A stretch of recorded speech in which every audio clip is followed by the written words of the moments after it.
This isn't the usual. It's not the same old, same old. It's an adventure. A chance to rediscover excitement. To remember what your heart beats louder for. This isn't the usual. It's so much more. Your experience starts at OntarioRacing.com. Woodbine Mohawk Park. The gates fly from the beautiful Niagara Escarpment in Campbellville, Ontario, Canada. Home to the $1 million Pepsi North America Cup Classic. And host once again to the ultimate 12-race championship showdown, the 2019 Breeders' Crown. Woodbine Mohawk Park. Full fields, exotic wagers, iconic events. You gotta play here. Hey there, I'm Heather Vitale for Harness Racing Update. Trainer Casie Coleman had one wicked good year. And not just because she got her first United States Horse of the Year award with McWicked. There were several other standouts in her stable who were turning heads as well. Let's see what fresh faces are on the Team Coleman lineup in this edition of Two's in Training.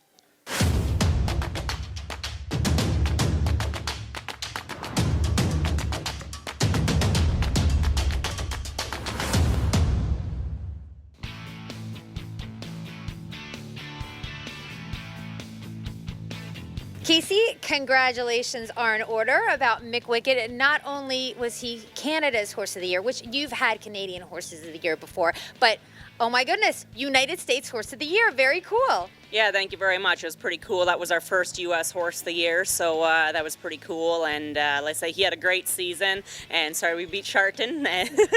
She had an awesome season also, but yeah, I was pretty happy with that.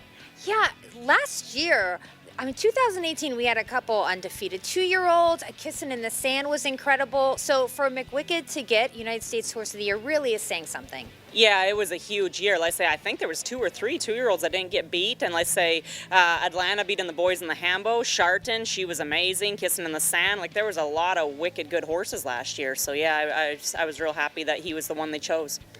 Also, talking about the O'Brien Awards, you were nominated for Trainer of the Year. I mean, she's a 5-time Canadian Trainer of the Year as it is, but that was really cool to be nominated again. Yeah, for sure. Me and Richard were tied going into the night at 5 each. We both had the most at 5 each, and he obviously won. So I got a lot smaller barn now, so it's getting harder and harder to try to get nominated for something like that. But we'll keep plugging away. But when he's got 50, 75 horses, whatever it is, it's going to be hard to catch up to him. He wins a lot. Well, yeah, I was going to say, because your barn is much smaller than it was. So, wow, just to be nominated, I thought that was super cool. Getting back to McWicked, though, we want to get an update. What's going on with him right now? Yeah, he's over at Pompano Park, which is about a half hour from now with Jimmy McDonald. He says he's training back great, told me everything's good so far. Usually he qualifies them once or twice himself down here at Pompano, then he sends them up to me. So I'm assuming sometime middle of April to early May, he'll probably ship them up to me ready to go. So far each year he sent them, he's been ready to rock, and then I have a lot of fun with him all summer. So hopefully he does a good job prepping them again this winter. I'm sure he will, and I'm sure he's fully staked up this summer. And he's obviously 8 now, but I see no reason why he shouldn't be at top of his game again. Another horse you had a lot of fun with last year was Stag Party. He won $500,000, and he's super good.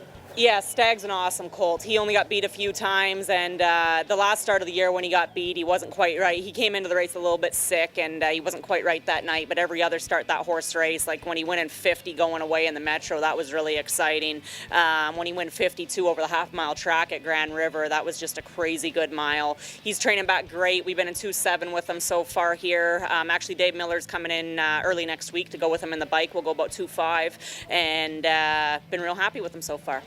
We're not going to stop talking about Stag Party until we talk about the fact, you know where I'm going with it, Dave Miller. The fact that Dave Miller came here last year, we actually showcased Stag Party on Two's in Training. So Dave Miller comes, and he was not too impressed with Stag Party, was he? No, I told Dave, I said he's coming to train, he's going to do the aged horses on Tuesday and the babies on Wednesday, and I said, whatever you don't like, I know that's my good one, because he, not only Stag Party, but Betting Line also, the Year of Betting Line, coming back as a 3-year-old, Dave was going to drive drive him, and he wasn't that high on betting line training either. So I've been joking with him already. I said, whoever you don't like, I know that's my good one. Oh, so funny. David, I know you're a Hall of Famer. Stick to driving, okay? Just saying. All right, now let's move on to Blank Canvas. Lately raced last year.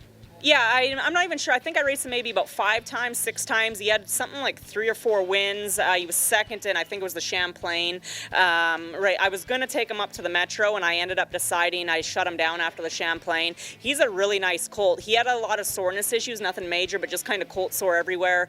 And maybe I should have drove on with him. He might have got money in the Metro, but I decided to do right by him. He's a big, growthy colt. He's training back great right now. I'm really happy with him. He's exciting because a good friend of mine and fellow trainer, Andrew Harris, owns a piece of him, so we're hoping he's paid and everything. He's in the North American Cup, the Jug, and crossing our fingers we can have a little bit of luck and a little bit of fun with him.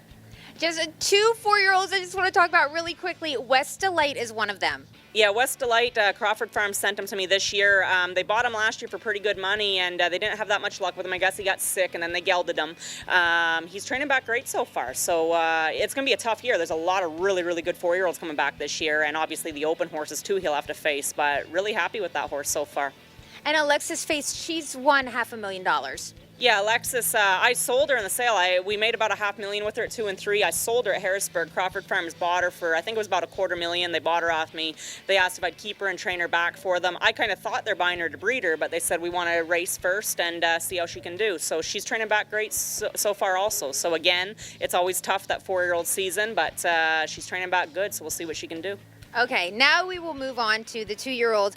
We're going to start with Examiner Hanover, an $80,000 purchase from Harrisburg. And this is a He's Watching, first crop for He's Watching. Yeah, Examiner's a funny story. I didn't pick him out. Brad Grant bought him himself. I think it was Tony Alonge helped him pick him out. Asked me if I'd train him, and I said, of course. Brad's a great owner, and horse looked good, so I took him. I didn't like the horse at all at first. I actually disliked him enough that I tried to give him back. I called up Dr. J at Hanover Shoe Farms. He had a lot of issues, and things just weren't going right. And finally, we figured out his little issues. Nothing was overly serious. He went from the worst horse I'd ever had, I hated him, to I really, really like him. He's training phenomenal right now. He's got a good attitude now, great gait, he's sound. He's done a complete 360, and I've actually staked him up really heavy. I went from telling the guys this horse is useless to, hey, we're staking up to everything. So I'm really happy with him right now. If we could just figure that secret out with human being men, that we would make a lot of money, right? We're going to move on to Play. This is a shadow play out of Chancey Lady, a double millionaires. Play Lady Play is actually how you pronounce her name. And yeah, first horse I trained for Bill Donovan, and he asked me to, obviously, because I had the mother, Chancey. He bought her as a weanling, asked me to go look at her when she was a yearling at Fairwinds. I really liked her. She's big, black, good-looking, gorgeous, perfect conformation.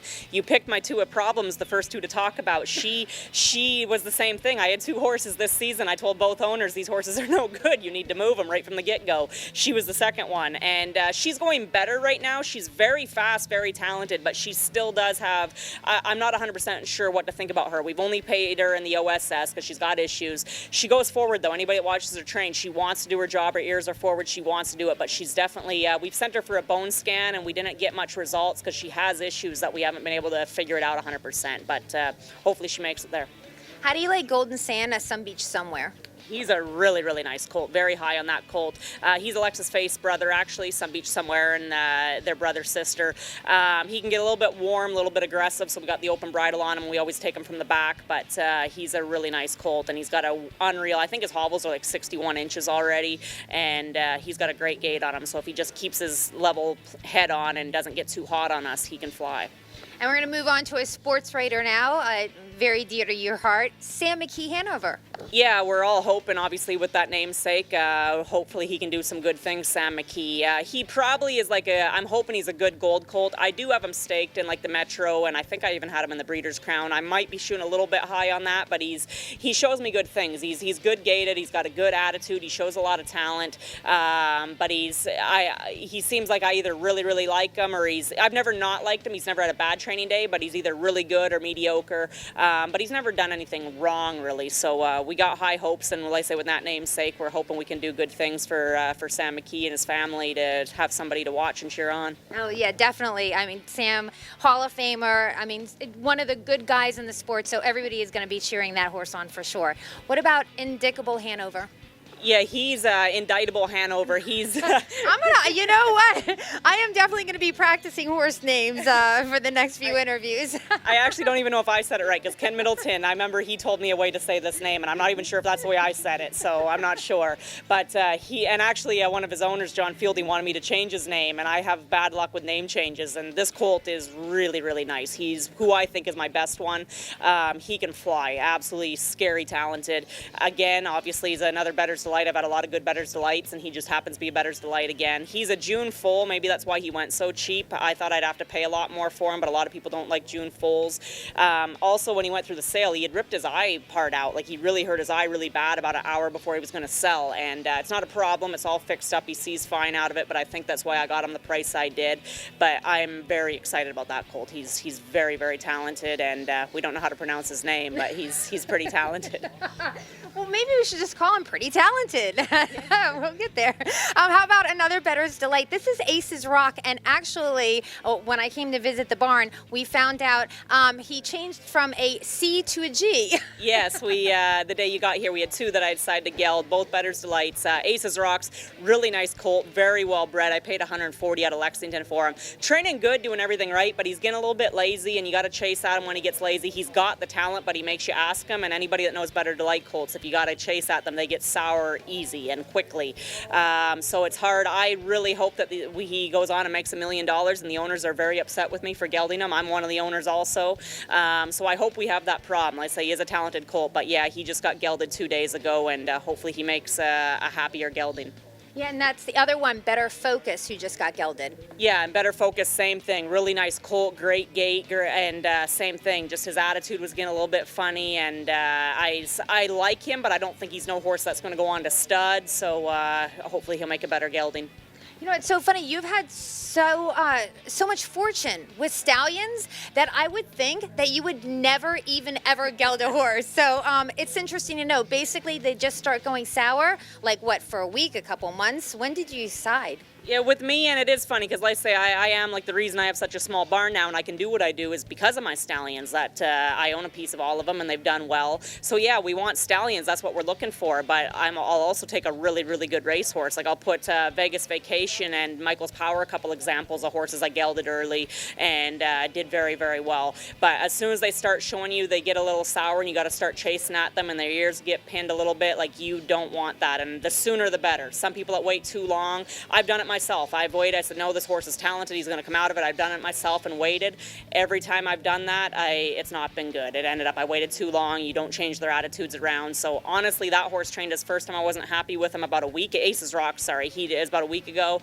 I said, I'll make a couple changes. Went again. I still wasn't 100% happy with him. I said, nope, you're being gelded. It was Better Focus that was scheduled to be gelded. And I said, do the both of them.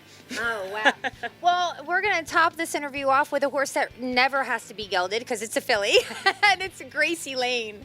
Yeah, Gracie Lane, she's a funny filly. She's a Bettors Delight filly, and you want to talk about attitudes. I wish I could geld her because she has an attitude. I've told Crawford Farms owns her, and she's not a happy little camper sometimes. But when she gets her mind on business, she's one I didn't like her early at all. And right now, since we started going 2 trips, second trip, she loves it. She's got a lot of talent. It's just if she wants to do it, because when she gets mad, you take a hold of her, and she'll make a break for no reason at all.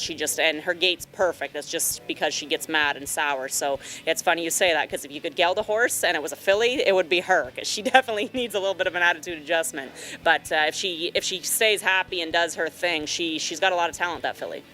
We touched on 8 2-year-olds, but actually, how many do you have down here in South Florida?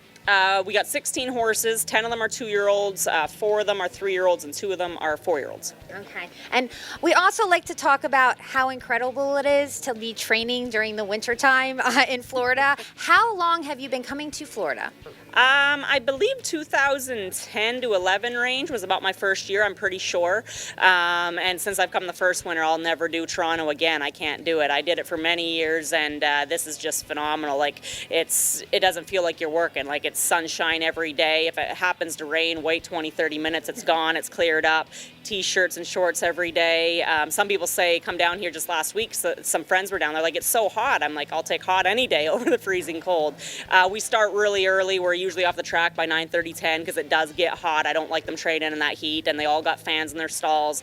I love it. It's like I'm pretty much retired and living a dream just training here in Florida.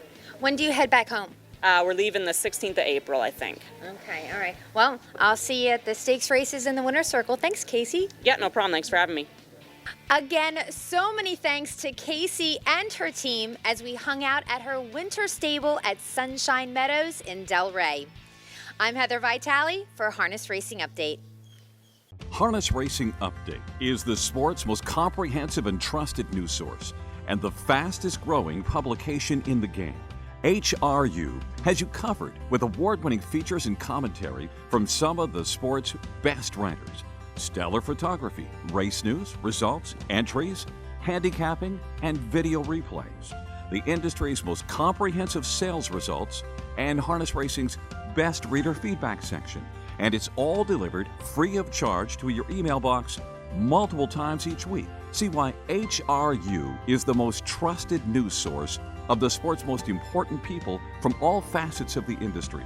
Subscribe today for free. To subscribe, just go to harnessracingupdate.com and then click subscribe for free.